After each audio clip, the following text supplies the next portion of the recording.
Vous écoutez la chaîne 2, il est 12h. Bonjour à tous et bienvenue dans InfoCité. InfoCité, le journal de l'info de proximité sur la 95.2. Au sommaire de ce mercredi, la lutte contre la drogue. L'Office central des stupéfiants est à pied d'œuvre. Son antenne de la rive droite de Bamako vient de saisir plus de 35 kg de coche. Niamakoro, en commune 6 du district de Bamako. Vous entendrez dès le début de cette édition le lieutenant-colonel Moussa Koné, chef d'antenne OCS. Également dans InfoCité, Ramadan et panier de la ménagère. Les légumes et les fruits sont les plus sollicités en ce mois béni de Ramadan. La chaîne 2 a fait un tour dans certains marchés. Les détails dans un court instant. L'actualité hors de chez nous, dans la page inter, nous parlerons entre autres de la convention judiciaire entre le Sénégal et le Maroc et du licenciement de plus de la moitié du personnel du ministère de l'Éducation aux États-Unis. Les détails, ce sera avec Issandao. Mesdames, Messieurs, bonjour. InfoCité, une présentation de Khadija Tekone. La mise en onde est assurée par Malik Kansai. À l'ouverture de cette édition, et je le disais dans les titres, plus de 35 kg de coche ont été saisis par l'antenne de l'Office central des stupéfiants de Bamako, rive droite, OCS. C'est un dérivé du cannabis qui fait beaucoup de ravages chez les jeunes. Cette quantité de drogue a été saisie à Niamakoro, en commune 6 du district de Bamako. Pour plus de précision, écoutons le lieutenant-colonel Moussa Koné, chef de l'antenne OCS. Nos enquêtes nous ont permis de découvrir le mode opératoire du présumé, de localiser son domicile, celui de sa fiancée, ainsi que la boutique de cette dernière. C'est ainsi que le vendredi 7 mars 2025, aux environs de 6h40, nos équipes ont pris d'assaut et simultanément ces trois endroits indiqués, ce qui nous a permis d'interpeller 3 suspects, dont 2 femmes, et de saisir 75 boules de chanvre indien couche. Cette drogue qu'on appelle le cannabis, d'autres l'appellent le joint.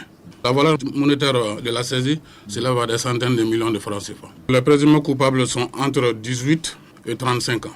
L'appel que je lance à l'endroit de la population est de continuer à collaborer avec les unités opérationnelles de l'Office central des stupéfiants en nous fournissant les renseignements. La lutte contre la drogue, c'est une lutte commune. Pour des dénonciations, vous pouvez appeler sous anonymat sur le numéro vert de l'OCS, le 80 00 31 31, le 80 00 31 31. Et nous restons dans le cadre de la lutte contre la drogue et triste réalité. La consommation de drogue touche de plus en plus les jeunes et le milieu scolaire n'est pas épargné. InfoCité s'est intéressé à ce cas précis, la consommation de la drogue en milieu scolaire, une situation qui préoccupe parents et enseignants. Plus de détails dans ce reportage de Awa Sidibé. Voyager sans bouger, planer, sensation de bien-être sont des termes connus dans le milieu de la consommation de drogue qui fait des ravages en milieu jeune de nos jours. Beaucoup d'entre eux commencent la consommation de cette substance de leur scolarité, une situation préoccupante aussi bien pour les responsables d'établissement que pour les parents d'élèves. Albekaï Traoré, président de l'association libre des promoteurs d'écoles privées agréées au Mali. Quand un enfant se présente à l'école, quand on ne comprend pas le visage et son comportement, directement j'interpelle les parents, le papa, et non la maman. Parce que les mamans, on a constaté que les mamans cachent ces problèmes-là. Et pourtant, d'après les mamans, ni dengue baba komanai avait un peu mené là. Parents d'élèves. Au moment où ils arrivent au niveau secondaire, il y a la puberté qui est là. On est conscient de cela. Il y avait tellement de types de drogues, des bonbons qu'un parent ne pouvait pas comprendre. Les élèves consomment de la drogue soit par imitation, soit sous l'influence sociale de leurs amis, que ce soit à l'école ou ailleurs. Issouf Karambé, sociologue. Le Mali, c'est un pays de transit de drogue. Les frontières sont poreuses, donc les drogues rentrent, le contrôle n'est pas facile. Et les familles, surtout dans les milieux urbains, n'ont pas le contrôle des enfants, n'ont pas le suivi éducatif des enfants. Chacun s'en débarrasse. Au niveau de la société, les gens, tout le monde court derrière l'argent, tout le monde court derrière l'emploi et personne ne s'occupe de l'enfant de l'autre. Donc ils sont laissés à eux-mêmes. Pour certains, c'est juste une simple curiosité parce qu'ils fréquentent un groupe qui a déjà commencé. Pour d'autres, c'est des problèmes familiaux, c'est des problèmes d'études. Sidi Mohamed Samake, président du réseau Un Mali sans drogue. Il y a 4 types d'enfants. Les enfants non consommateurs résolus. Quoi qu'il en soit, ils ne consommeront jamais. Ensuite, il y a les non-consommateurs vulnérables. Ils ne consomment pas à l'état actuel. Mais si rien n'est fait, S'ils ne sont pas formés, ils ne sont pas sensibilisés, ce genre d'enfants, on les voit de la 9e année à la 10e année, ils changent de cap. 3e type d'enfants, ce sont des consommateurs au stade précoce. Lui, il a déjà consommé. Il a commencé, mais il n'est pas allé loin.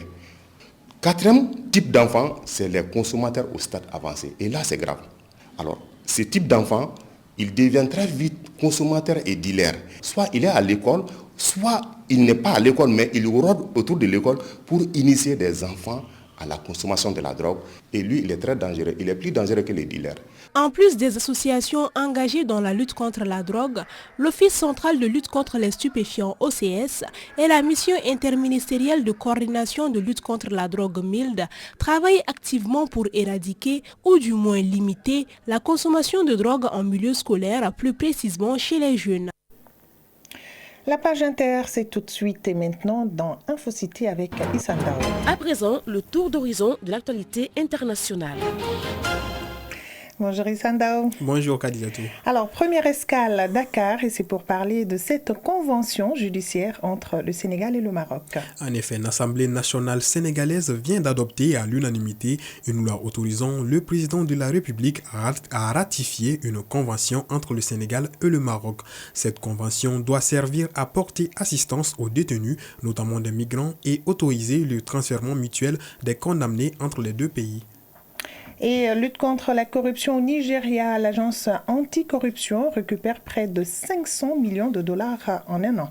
La commission nigériane de lutte contre les crimes économiques a annoncé avoir récupéré près de 500 millions de dollars de fonds détournés l'année dernière et obtenu plus de 4000 condamnations pénales directes, soit le chiffre le plus élevé depuis la création de l'agence il y a plus de 2 décennies. Selon la Commission des crimes économiques et financiers, EFCC, qui enquête et lutte contre la corruption au Nigeria, une partie de l'argent récupéré a été réinvesti dans des projets gouvernementaux.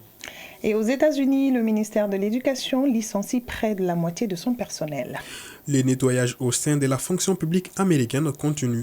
Après l'aide au développement, le Pentagone ou les ministères des anciens combattants, le ministère de l'Éducation a à son tour annoncé des licenciements massifs hier mardi, alors que 600 fonctionnaires sont déjà partis volontairement et que près d'une centaine qui étaient en période d'essai ont été remerciés. 1300 autres ont appris par un courrier électronique qu'ils étaient virés et que les locaux de leur ministère à Washington ne leur seraient plus accessibles dès le début de la soirée pour des raisons de sécurité.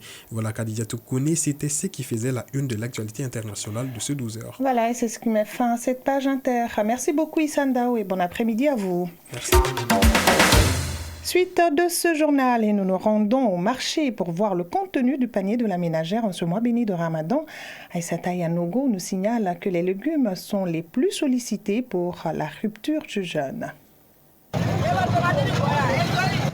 L'ambiance est palpable sur la place des légumes du Grand Marché de Bamako. Discussion animée, appel aux clients, l'effervescence est à son comble dans ce lieu de vente de légumes de la capitale. Ménagères et vendeurs ambulants se faufilent entre les étals, cherchant les meilleurs produits ou les acheteurs potentiels. Fatoumata Gundo témoigne de l'abondance des légumes. Cette année, on remercie le bon Dieu parce que tous les légumes sont là, très frais. Et même ceux qui sont secs aussi sont à des moindres coûts.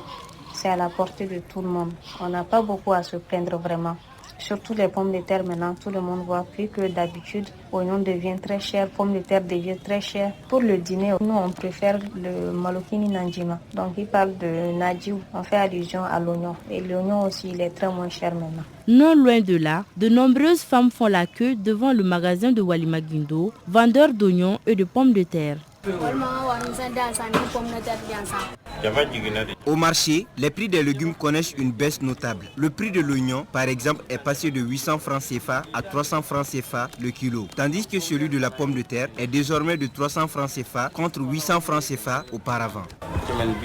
Devant son étal de légumes frais, Mariam Traoré se réjouit de l'affluence et des prix abordables. En cette période de Ramadan, l'affluence sur le marché est particulièrement dense. Les prix des légumes frais ont fortement baissé et sont désormais présents en abondance. Les tomates par exemple se vendent à 5 000 francs CFA le sac et le chou suit la même tendance. L'aubergine africaine est vendue à 3 500 francs CFA le sac, tandis que le poivron est également disponible à prix réduit. Malgré l'abondance actuelle, certains vendeurs prévoient des augmentations à l'approche de la fête de Ramadan en raison de la fin de la saison sèche. Si les prix des légumes sont en baisse, d'autres produits connaissent une augmentation. Khadija Nango, cliente. Il y a l'huile qui est chère, d'ailleurs très très chère, parce que l'année dernière, le bidon de 20 litres d'huile était à 19 000 francs. Mais cette année, le plafond, c'est à 23 000 francs, le bidon de 20 litres. À part ça, ça va. Avec les légumes, ça va, et tous les prix sont abordables. Il y a beaucoup de tomates. Les tomates sont en quantité même. Et ça n'a même pas de prix. Si les femmes se réjouissent de cette baisse des prix, les chefs de famille et tous les membres du foyer pourront eux aussi se régaler pendant ce mois béni. Ces moments de partage et de convivialité seront l'occasion de savourer de délicieux plats préparés avec soin.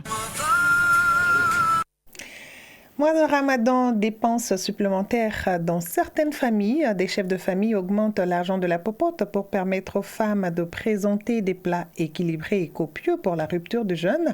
Aminata Manifin Kamara a fait un tour dans certaines familles.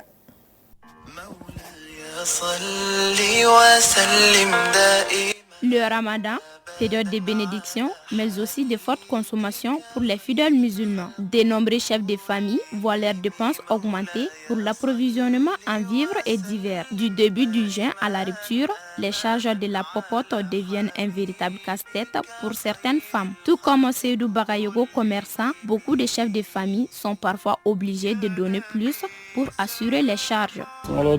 Depuis le début du Ramadan, il y a eu beaucoup de changements. Les dépenses sont doublées contrairement aux autres mois. Le mois des Ramadan est différent des autres mois car pendant ce temps, les charges sont lourdes pour les chefs de famille. Madou Kantao, chef de famille, trouve normal l'augmentation des charges en raison des difficultés du moment. S'il y a un changement, forcément les dépenses vont augmenter. Mais on est musulmans, on est chef de famille et c'est notre rôle de subvenir aux charges familiales. Les temps sont durs, mais on s'adapte. Pas de panique à faire, nous confie Aïssata Doumbia. La commerçante estime que les femmes doivent aider et soutenir leurs maris. Pendant le mois de Ramadan, c'est naturel que les dépenses augmentent. Nous savons tous que l'homme et la femme sont complémentaires. Pour cela, les femmes peuvent aider les hommes si elles ont vraiment les moyens. C'est pourquoi je vends des légumes ici à Onida. Nouvelle dépense, un nouveau défi pour les chefs de famille qui doivent doubler d'efforts pour satisfaire leur famille. Une union sacrée est parfois utilisée dans certaines familles pour assurer un excellent mois de Ramadan.